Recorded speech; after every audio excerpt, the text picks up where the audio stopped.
Well, I don't know about crazy. It was crazy to me because I was a kid, but my there's a lot of stories. In fact, I'm writing a book, and the book is entitled "Don't Tell Your Mother," and it insinuates exactly what it means. Things that Dad and I did that don't tell your mother. And in 1970s, Dad had a Jeep Wagoneer. Back then, it was in the glove box. It had a little switch. You'd switch it to emergency, and all four of the tires would pull at one time. It was like a tank.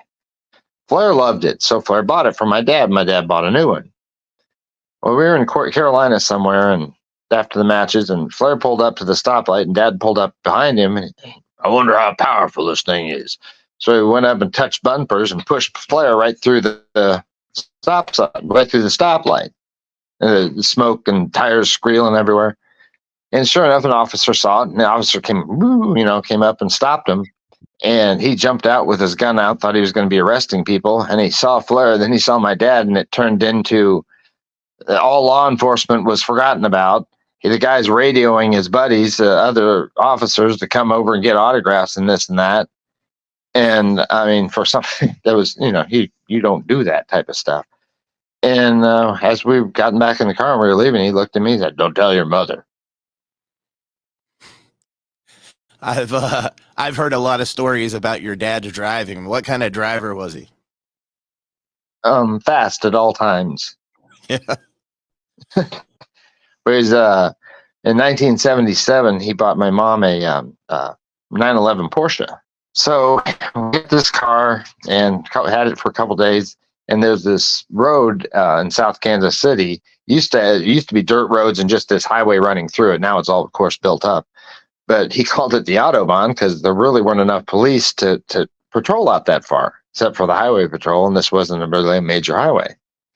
So we jumped on that thing in this car and off we went. And at that speed, when you see an officer, what are you going to do?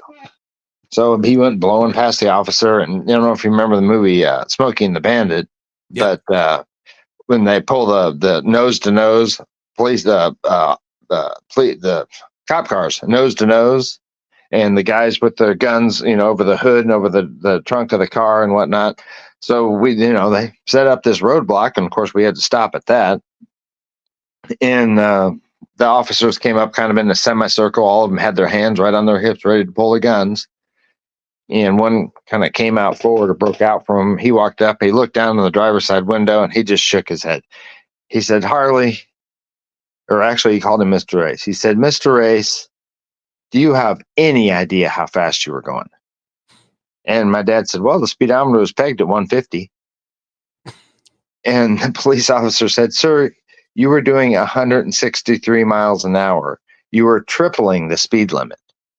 And at that time, all speed limits were 55. There wasn't, during the oil embargo, whatever, there wasn't 65, 75 speed limit. It was all 55. You were tripling the speed limit, sir. And Dad said, "Yeah, well, I saw you. I was letting off." It's like, being honest. And the officer said, then Dad said, "It's a new car. I'm breaking it in." The officer said, "Sir, now that it's broken, the speed limit is 55 or around there." And he said, "Okay, all right, sir.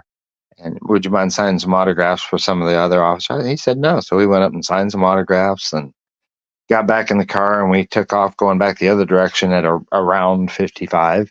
And he looked at me and said, "Don't tell your mother." And I never did. She finds out stories even nowadays with me writing this book that you guys did what? And I'm 53 years old now.